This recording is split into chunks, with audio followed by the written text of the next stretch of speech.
وعلیکم السلام ورحمۃ اللہ وبرکاتہ۔ اللہ رب العالمین خیر و عافیت میں رکھے۔ سوال بڑا ہی اہم ہے اور اس کو جاننا بہت ہی ضروری ہے۔ وہ یہ ہے کہ احرام کی حالت میں تلبیہ پکارنے کے بعد خوشبو لگانا ممنوع ہے، حرام ہے۔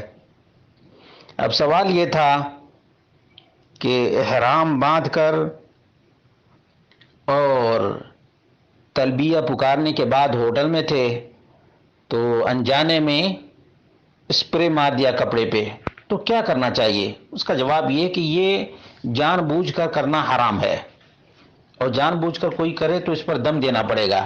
لیکن انجانے میں یہ کام ہو گیا ہے تو جیسے ہی یاد آیا ویسے ہی اس کپڑے ہی کو چینج کر دینا چاہیے۔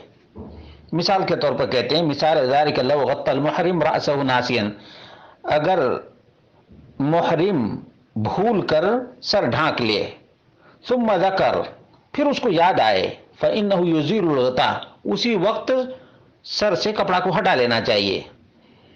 ولو غسل يده بالطيب ثم ذكر وجب عليه غسلها حتى يزول اثر الطيب، اگر کوئی ہاتھ میں خوشبو لگا لے پھر اس کو یاد آئے کہ احرام کی حالت میں ہے تو اس پر واجب ہے کہ ہاتھ کو دھل کر خوشبو کو زائل کر دے۔ اب چونکہ بچی نے کپڑے پہ اسپرے مار لیا ہے، اس لیے بہتر یہ ہے کہ اس کپڑے ہی کو چینج کر دے یا اس کپڑے کو اس قدر دھل دے کہ خوشبو زائل ہو جائے۔ یہ اس کا حل ہے۔ واللہ اعلم بالصواب۔